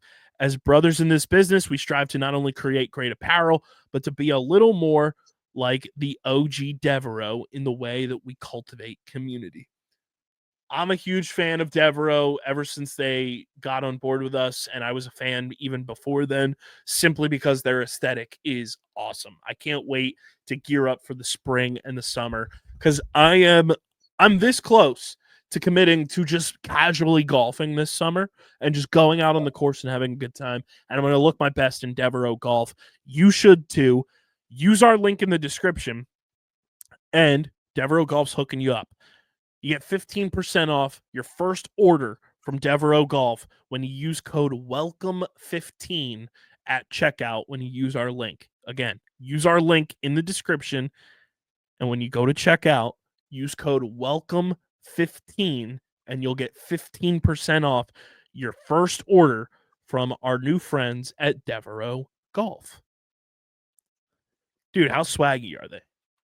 Dude, I was expecting cool stuff, and I was still blown away. Like those polos, those hats, the pullovers, all of it. Dude, Chef's I need so much of the stuff that's on their website. Like even like yes. the sweater vests are Yes. so sick. And I'm just like, all this stuff is amazing. And this is a huge like white whale brand that Stevie Mack wanted to work with for getting the hole. So we're thrilled that they're on board with us. I need to get some of their Johnny Walker stuff too. The Johnny Walker drop is crazy. Yes. Damn fine scotch, damn cool apparel. Awesome stuff. So shout out to Devereaux. But let's talk some Phils. Not like too much crazy has happened. Obviously, spring training is in full swing like it has been for nearly a month. But I am getting like nostalgic that, you know, Monday is St. Patrick's Day and we're not going to see the Phillies in their green St. Patrick's uniforms because Nike ruined that for us. But there's like I wouldn't even say a rumor, but just like chatter online that I've seen and people kind of just like bringing it up because New York Yankees ace Garrett Cole out for the year. Unfortunate with Tommy John surgery. Wishing nothing but the best in recovery for Garrett Cole. He's one of the best to ever do it. Yeah. The Yankees are low on starting pitching, to say the least. I know they signed Max Fried in free agency. I know they still have Marcus Stroman. They still have some guys. Carlos Rodon, who they're looking for a bounce back from. But they're thin at starting pitcher. Yes. Seen a lot of people trying to manifest potentially striking a trade with the New York Yankees to send Taijuan Walker to the Yanks. Now, number one, I understand the sentiment. I get it makes a lot of sense. Like the maths there. The downside is you're not going to get, unless you include other players in that trade, you're not going to get exactly a package that I think makes the most sense because Taijuan's contract. Now, Taijuan's had a great spring. This is one side of the coin. You capitalize on him bouncing back this spring from what last year was an absolute travesty of a season for him. Mm-hmm. And you capitalize on the bounce back now, where you don't wait, for things to potentially unfold. You capitalize now, which I could totally see. That makes sense. And you strike a deal with the team that needs a starting pitcher. You're deep at starting pitching with your starting five that you're going to go into the season with. You also have Joe Ross, and by the time the second half of the season rolls around, Andrew Painter will be here as well. And if I'm not mistaken, the Phillies might have one other pitcher in the fold. I'm going to pull up their depth chart right now just to make sure I don't sound all too stupid. But I understand the potential of dealing Taijuan Walker to another team. Oh, also Tyler Phillips is still in the organization, which I don't know if you saw his glove that he has made for this season. Custom made, says Go Birds on it because he's obviously from the area. It's sick. Yeah. So like you have guys as well, and like Max Lazar is still in the organization. So there's guys here, obviously. But on the flip side of that, you trade Taijuan Walker, you kind of eliminate a little bit of depth in that bullpen. You eliminate a guy who can come out and give you multiple innings out of the bullpen. You eliminate the depth that Joe Ross would give you out of the bullpen. You eliminate the depth that, you're kind of building, and especially now that Matt Strahm is going to start the season on the injured list with the shoulder injury, I lean a little more hesitant to trading Taijuan Walker right now. Yep. But if it does happen, I would understand it because you're capitalizing on the now and also offloading a monster contract. Mm-hmm. I mean, I would keep Taijuan around for a while longer just because he's having a great spring and that could really translate well into the rest of the season. And I just don't want to do business dealings with the Yankees. That is just a part of me that will never see. It's like you don't do business with the Cowboys, you don't do business with the Penguins, and you don't do business with the Yankees or the Mets or the Braves or any of them. You do business with the Nationals because they gave us Bryce Harper because they refused to pay him. But like that's the one divisional team you really do business with. And that's just my personal take on the matter, but like I don't know. It'll be interesting to see what happens because this injury to Cole really, really changes the situation for the Yankees. And now I don't know if they're a playoff team or not. I don't think they are. I don't think they were going into the year, quite frankly, but that's another discussion for another day. But somebody that's caught my attention this spring training too, that I think has a real shot to make this roster, and he's the type of player that I have been clamoring for the Phillies to have on this roster. Christian Arroyo has been really, really, really good this spring. Yes. Non-roster invitee. He's been with the Red Sox the past couple of years. I mean, I'm going to read you off his spring training numbers, Harrison. You tell me if this feels like a guy who should be on the Phillies bench to start the year. Mm-hmm. 23 at-bats. He scored 5 runs. He's got 8 hits, 2 of them being home runs. He's driven in 6, 2 stolen bases. He's got a .348 average this spring, an on-base percentage of .423, and an OPS of 1,032. Yeah, I think he deserves to be on more than just the bench. He's playing really well. Like, he's really the type of guy that, you look at the depth chart of the Phillies, and Arroyo's a middle infielder, second baseman, like he's a perfect complement to Bryson Stott. Obviously, Edmundo Sosa's still here, and we have guys like Buddy Kennedy and Cody Clemens who are playing really well too, and I would like to see Cody Clemens on this roster, but again, Cody's same thing as Bryson. Bats lefty, throws righty. Buddy's playing really well. You see how that shakes out. You know, he's on the roster. But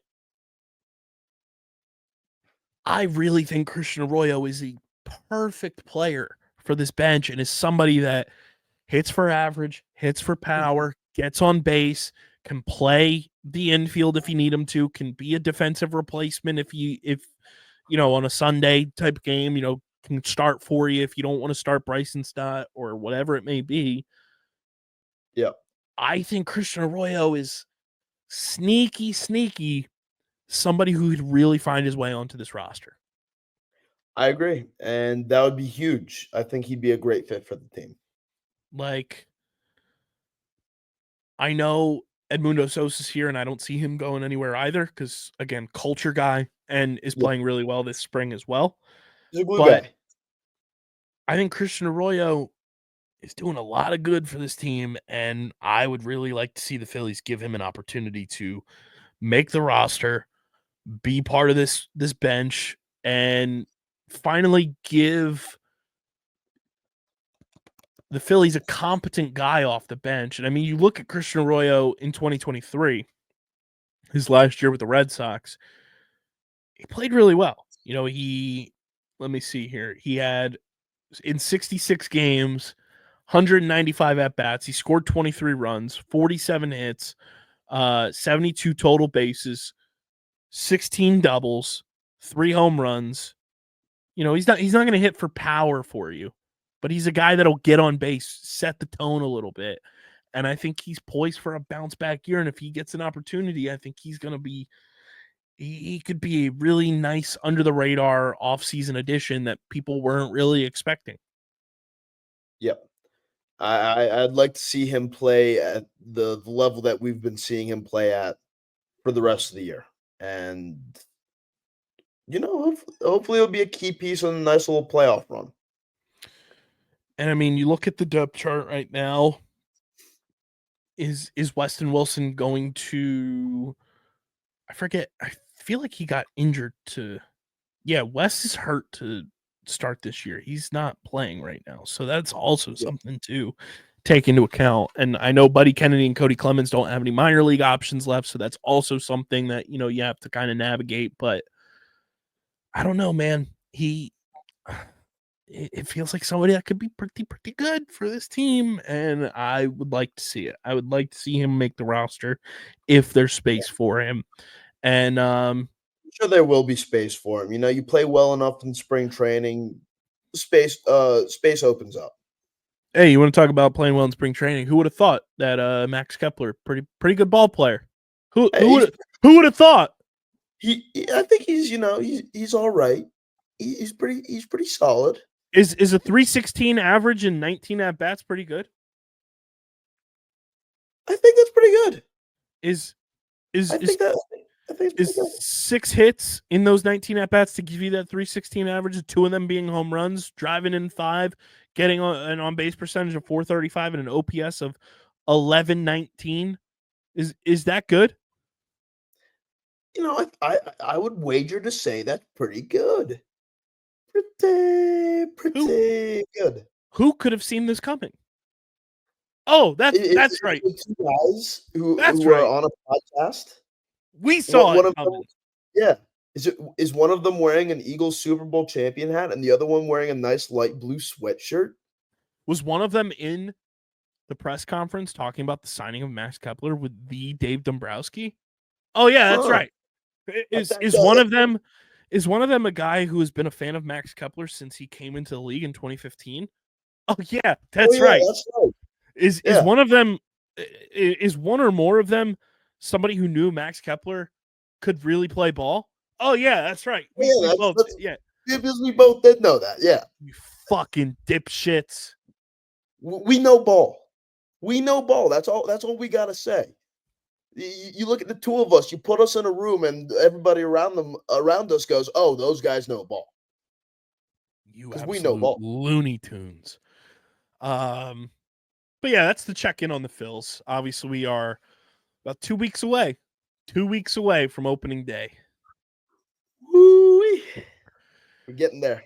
Can't I'm wait. ready for some Phillies baseball to distract us from a certain other team that plays in the city of Philadelphia that we will not mention by name. Dude, I have been scouring the ticketing platform that I use all the time, just looking at games and prices right now and like planning my point of attack for the month of April and May Oh, for hell games yeah. that I want to go to, because it is looking pristine right now in terms of ticket prices. And I gotta say, I will be at so many fucking games in April, even if I go by myself. I cannot wait to get back to Citizen Bank Ballpark at some point this summer. Dude, 'Cause the weekday series, the 4-game series against the Giants from April 14th to the 17th, yeah. the highest ticket price is $28 per ticket. Oh, that's beautiful. And that puts you what, like behind home plate or like right in the outfield? $28 is probably gonna put me up high, but like I don't mind sitting up high at Citizens Bank Park. Like it I thought is. you said the most expensive. My brain just Oh no, pooped out like there. in terms of like the first point of entry level ticket, $28 section 419. So you're behind home plate, but just up top row 4, $28 a ticket. You see everything. That's nice. That's so nice. You see Yeah, everything. I just want to go on a quick tangent about how good the stadiums in Philadelphia are Oh, too. they're so good. Like We have the there's not, best baseball stadium in the fucking league. yes, there's not a bad sight line in the house. Uh, Great food options everywhere. The drink options are good. Lincoln Financial Field is an institution, and the Wells Fargo Center is pretty damn good. I don't know what the Sixers were pissed about. We It's a we damn fine I've been arena. to a number of baseball stadiums with you Yes. as well. Yes. We've been to in my life. I have it on my app actually. I'm Oh, I hoping can to rip get off to a mine. couple more. Like I've been to Fenway, I've been to Yankee Stadium, I've been to the Rogers Center in Toronto, and I've been to Citizens Bank Park, and I can comfortably say I of love all those stadiums, Citizens Bank Park is the best. I love using the ballpark app. No free ads here because it tracks like when you check in like how many visits, and I wish I used it more to like check in prior. Yes. But it's so funny looking at my check-ins.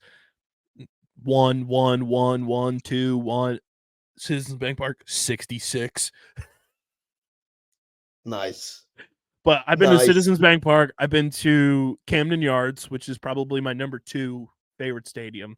I love the Oriole Stadium. Been to Coors Field, been to Chase Field in Arizona. I went to Great American Ballpark a couple summers ago in Ohio. That was awesome.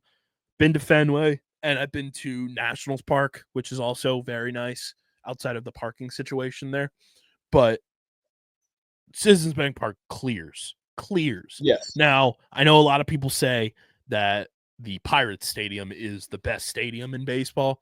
I've walked by the Pirates Stadium. I've never been to a game, but I do want to go to a game there at some point this summer or next. I want to, like, my number one bucket list is to watch a game at every stadium Yeah. for baseball.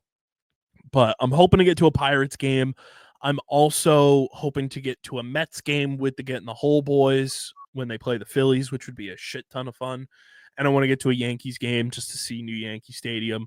But hopefully planning to go to some more stadiums this summer in this baseball season, if not next. But definitely want to get to at least one new stadium this summer for sure. Yes. At least one new one. I might be going to the Red Stadium at some point this summer. That'd be fun. It's awesome. I was there 2 years ago, and it's so cool. Big I've heard fan. nothing but good things. Big fan of their stadium. It's super nice. And like I sat behind home plate and like up high enough, like you see everything. It's such a I was at the game where Ellie De La Cruz hit for the cycle against the Braves. Oh, hell yeah. Well, I told you I was at the game where Weston Wilson hit for the cycle this year, which was Seeing that in person was the coolest shit ever. it's one of those things you never think you're gonna be able to see, Right. like a perfect game or no hitter. And it was so funny because I went and I wore my Bryce Harper Saturday night special jersey, the burgundy one. And Yeah. I'm sitting behind these Reds fans, and they're like, "What's with the Phillies jersey?" I was like, "I'm from South Jersey. I'm from the Philly area." Like, I was like, "You guys are Yeah. playing the Braves. I'm on your side tonight." And then Yeah. we get to talking and everything, and come to find out, the guy, like, his dad was from Cherry Hill, Oh, and hell like he yeah. had ties to South Jersey and everything, and like he subscribed to the pod then, and like he like took a picture with me. I was like, I felt like a fucking celebrity. I was like, this is insane. But it was That's so much so fun. cool. Big fan. That's so cool. But yeah, uh, Phil season so close. I can feel it. I'm so excited. I can't wait. I'm itching, man. I'm itching. I'm working on getting there for opening day on March 31st, and I will be there opening night. And then myself and CFO Margie will be there April 6th for our first season ticket game against the Dodgers of all teams. So definitely, if you're going to be at the old ballpark, hit your boy up. Let's connect and say what's up because I'm there all the fucking time.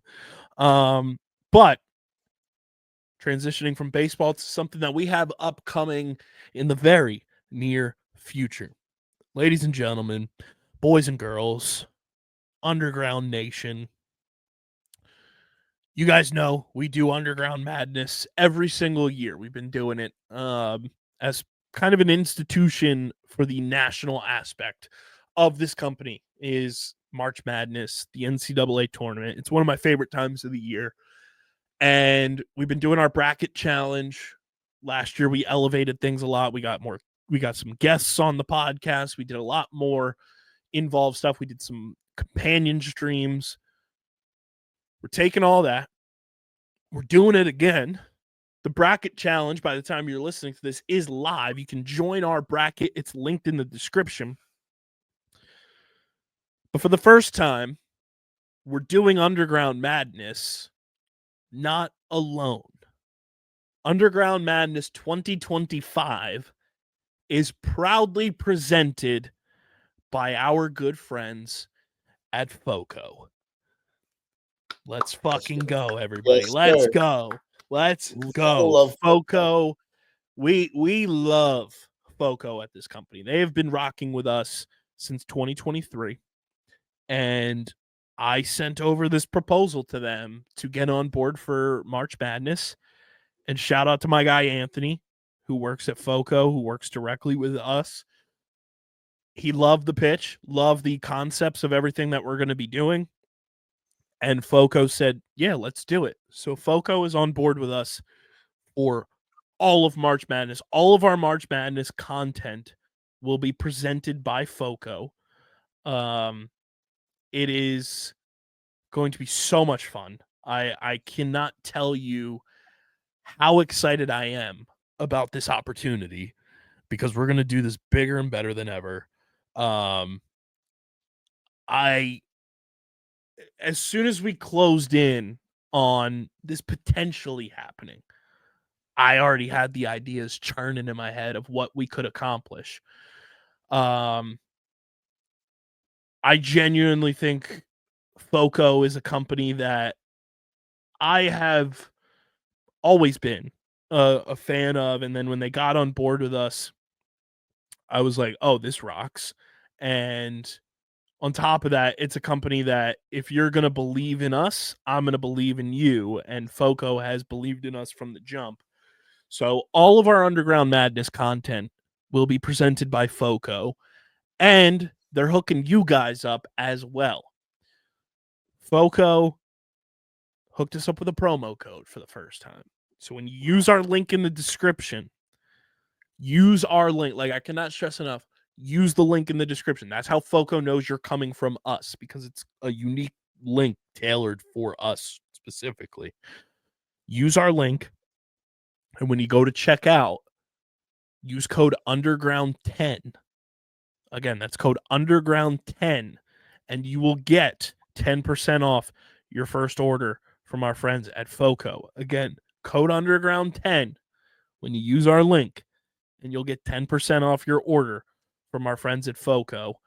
And I just genuinely cannot tell you how stoked I am about this.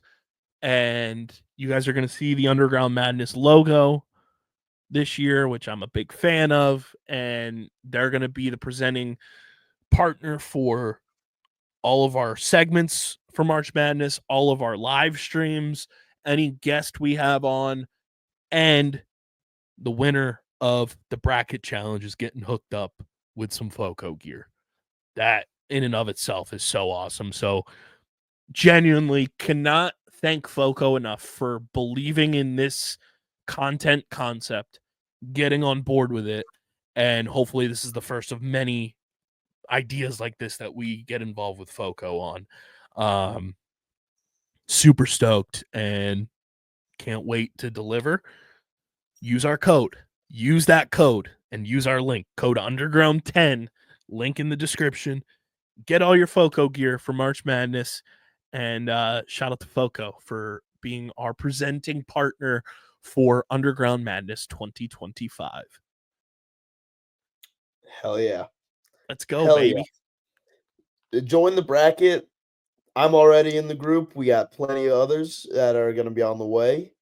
I'm sharing it with everybody I know. We should have a fun, big group here going. It's going to be awesome. It's going to be awesome. Can't wait.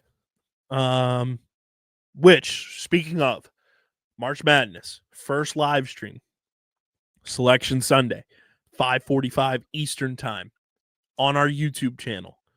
Be in there. It'll be myself. It'll be Stephen McAvoy. It'll be DJ. Harrison will be there for the women's bracket announcement. Yep. The whole 9 yards, baby. We are going to be locked and loaded, breaking down the bracket, initial reactions, and then the madness starts next week. This time next week, Harrison, we will have our first 4 in complete, and we will be on the eve of just 12 plus hours of unmitigated, unadulterated, pure bliss. And that theme will hit our ear holes, and it'll be I'm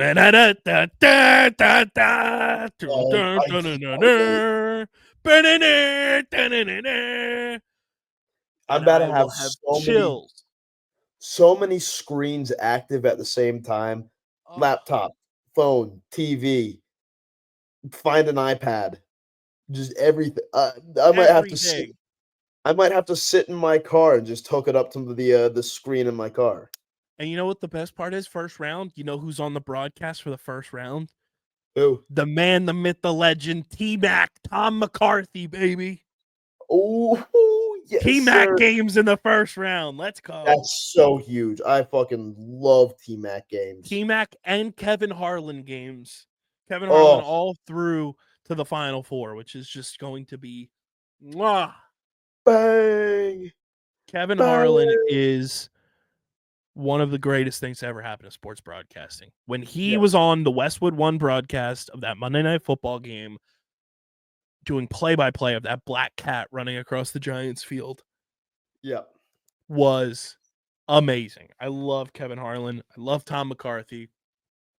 The amount of content you're going to get from us from March Madness this year is going to be electric. Join the bracket. It's in our link tree on our socials, and it's linked in the description. Code underground10 when you use our link. Shopping at FOCO. Use that link. Support FOCO's supporting us. So do right by them and go support them. Support us as well using our code and using our link. So that we get to do more dope stuff like this with companies like FOCO and more stuff with FOCO in the future. But first live stream will be Sunday, 5:45 Eastern Time on our YouTube channel. And when you tune in then, we'll have more of an idea of the live stream's schedule for the entirety of the tournament. So very excited, very pumped. Let's go FOCO. Let's go FOCO to the moon. let's wrap up here with some fun stuff. We'll talk some Fly Guys here. It is brought to you by our awesome merch partners at PHI Apparel Company. We love PHI Apparel Company. They've been our merch partners for quite some time now. You want to rep the Flyers, the Phillies, the Eagles, the Union, maybe the basketball team, or more importantly, Underground Sports Philadelphia, the exclusive home for Underground Sports Philadelphia podcast merch. PHI Apparel Company is the place to do it. Stand out in the crowd. Their unique designs for all. There's no doubt you'll stand out in the crowd. Go to phiapparel.co. It's also linked in the description of the podcast. And when you go to checkout, use code UNDERGROUND and you'll get 10% off your next merch order from our merch partners at PHI Apparel Company. Again, that's code UNDERGROUND for 10% off your next merch order from our awesome merch partners at PHI Apparel Company. Harrison, the NHL trade deadline has come and gone. And I talked about it on Monday's episode. I said, if you're not excited about the next 3 years of what the Flyers have the ammunition to do in terms of draft capital, and that's the only time you should really truly be worried about draft picks is if your team is in a rebuild. The next 3 years, the Flyers draft pick landscape is absolutely insane. It's ridiculous. I'm going to miss Scott Lawton for sure, but good on the Flyers by doing right by him, sending him to his hometown. You get a first-round pick for him. Yeah, a team that's going to contend. He deserves a shot at contention. Now, my biggest head-scratcher from the trade deadline is why would we send Morgan Frost and Joel Farabee to Calgary for Andrei Kuzmenko just to ship him out to where did we send him? LA? Yeah. You got a third-round pick for him. You got a third-round pick for him, but mostly because you're eating a lot of the salary. And yeah. I get it from the standpoint of trading those guys who obviously fan favorites with Beezer and Frost.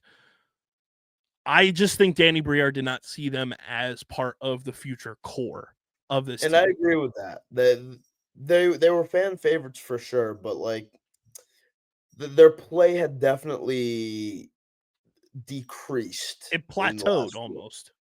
They plateaued. They hit their excellent mark, and they were great at a certain point, but then they never reached higher heights. And I really I thought Kuzmenko was going to be a big part of our future here in Philadelphia, but I guess I was sorely mistaken. So I think the rebuild is going well for the Flyers. I like the amount of draft picks we have in the next few years.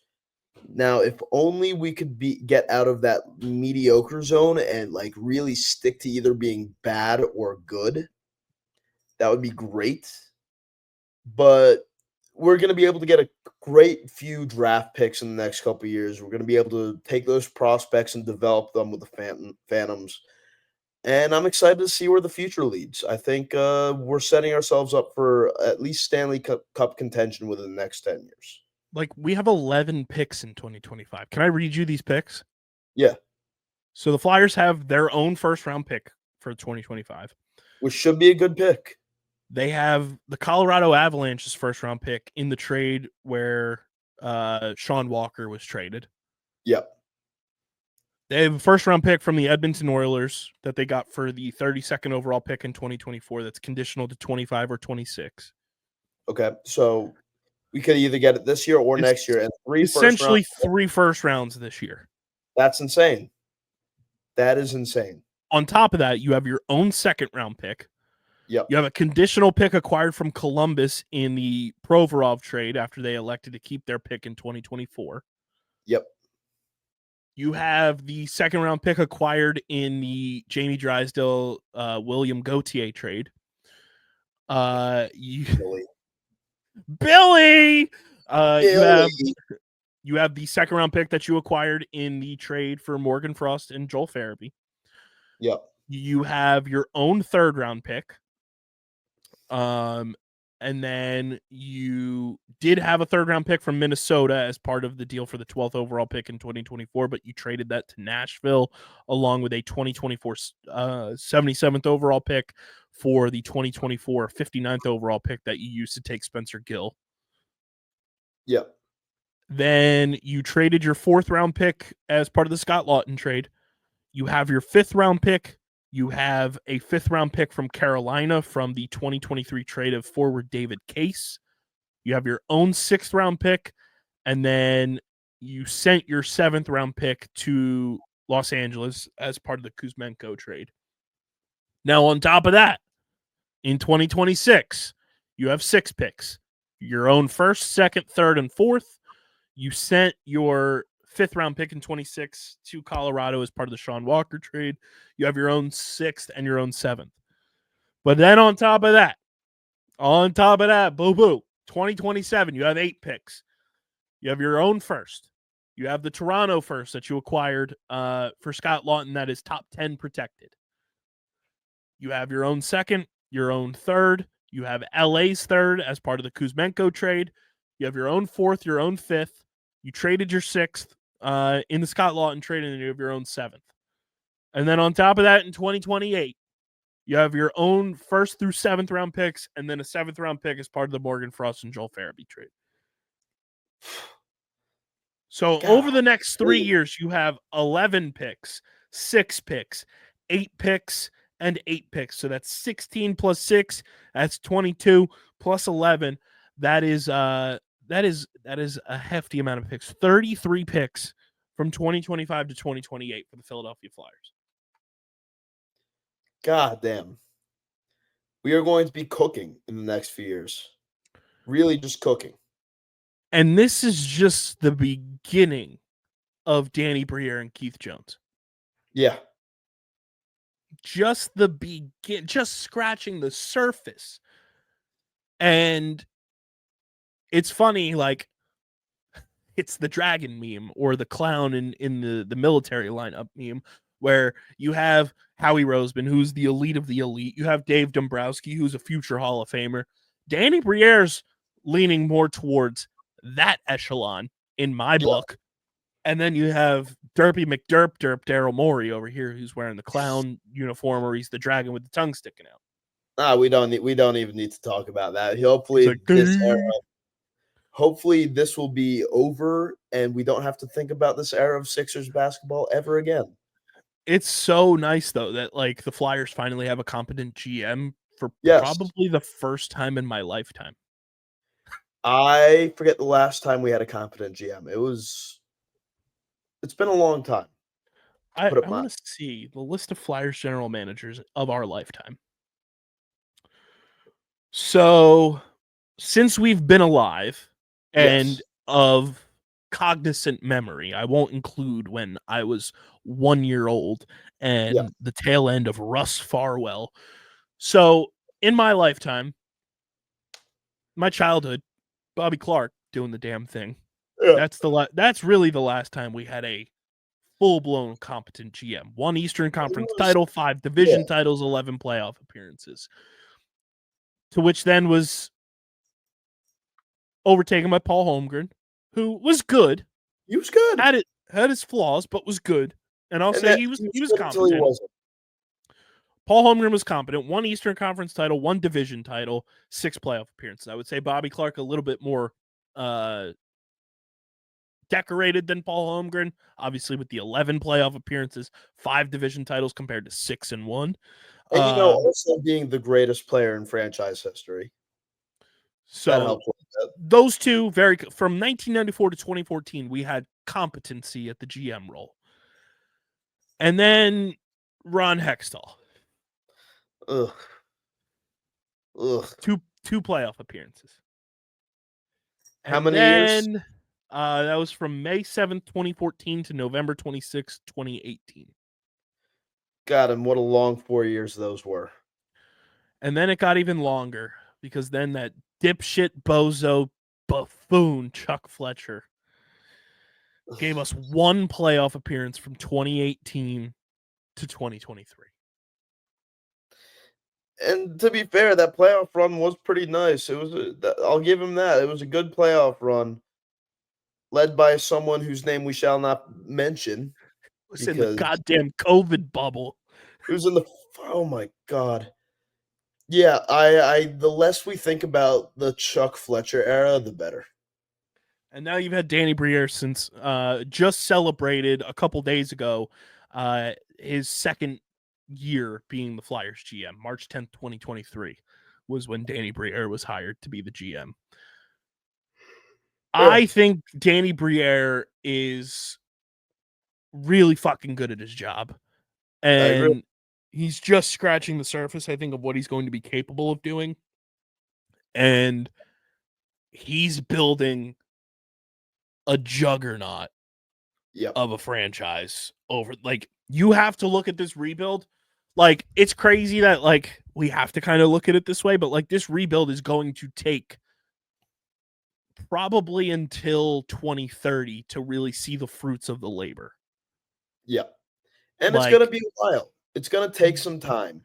this is year one of the rebuild in my book. I've said that from the jump, even before Harrison came back to the show. Like, I've said that from the jump. Year one of the rebuild was going to be when Michkov came over. Yep. That was the domino to start everything. This year, you take it for what it is. You see the development of young guys. You kind of survey who's going to be part of the core.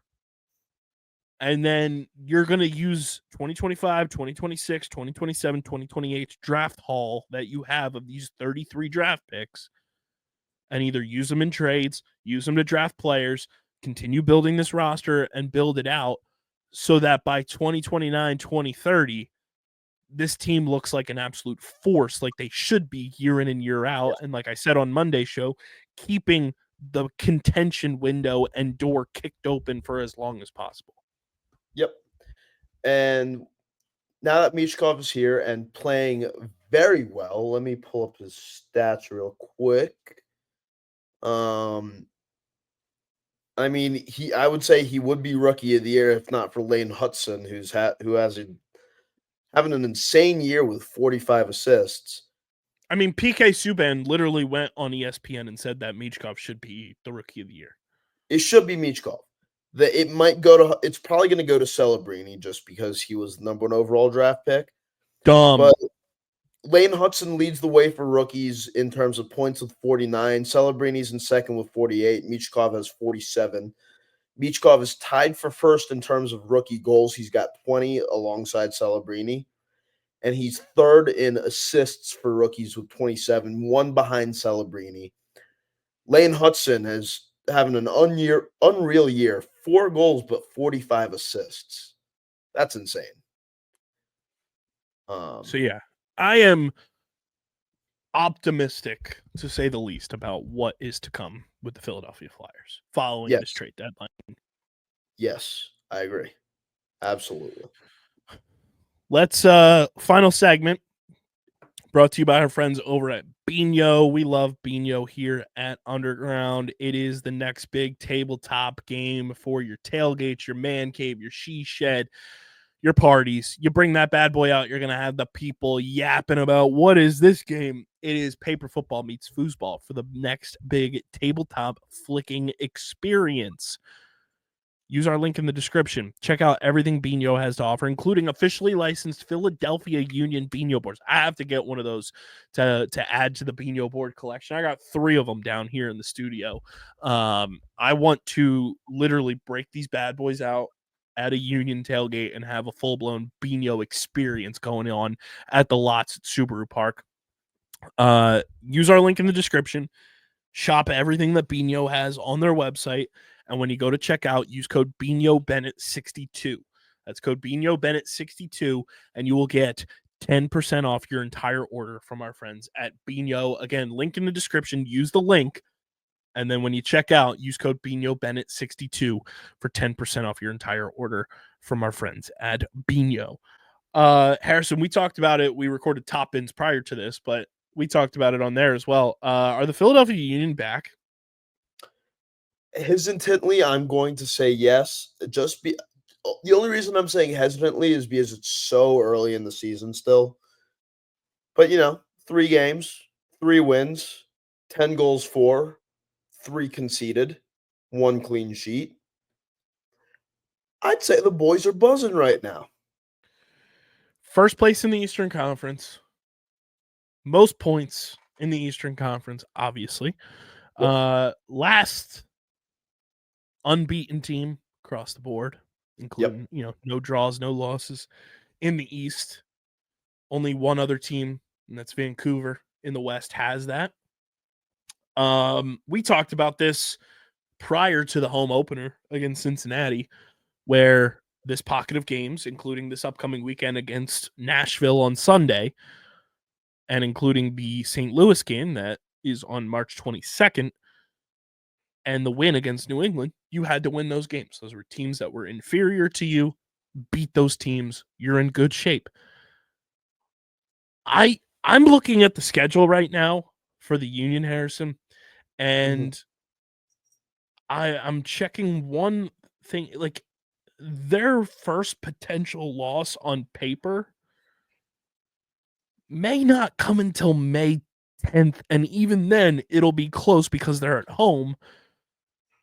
Like, I don't know. I feel really good about the way this team is playing, and I brought up that hesitancy that I don't want the players to get run into the ground, because it is such a long season now in the MLS. Like, the season goes from fucking February to December if you make it to the MLS Cup.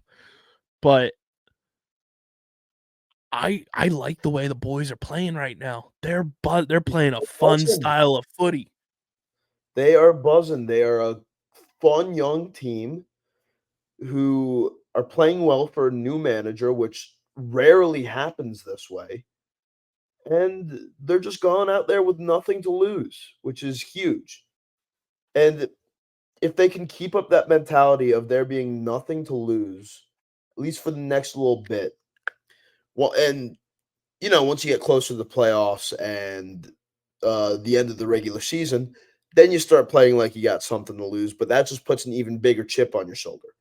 This part of the year is the prove it stage. Mm-hmm. And then once you prove that last year was a fluke and an anomaly, the second half of the season is the put up or shut up stage. And I think this team has the potential to do something very special this year. Who knows? Maybe knock off Messi once or twice. Yeah, and I mean, that's going to be the big test, is just figuring out if Messi plays in that game against Inter Miami at the end of the month. But other than that, like, I just don't know the first time I would anticipate a loss. Like, I feel good about where they are right now. And, the more I look at the schedule and everything, the more I'm like, all right, let's set up some tailgate podcasts. And I'm looking at that July 12th matchup against the New York Red Bulls at the Soup, 7:30 kickoff. Like, that seems like it would be a lot of hachi-machi fun times to do a little live podcasting down at the Soup. Yeah. Get the boys buzzing, little Bino action in the lots, a little bit of live podcasting, some tailgate action with the Sons of Ben, doing some fun things. I think that could be a lot of fun. But I love the way the Union are playing, and they play Nashville this weekend. Not a good team. They're 1-1-1. They're in 10th place right now. That's a team you should beat. Take care of business at home.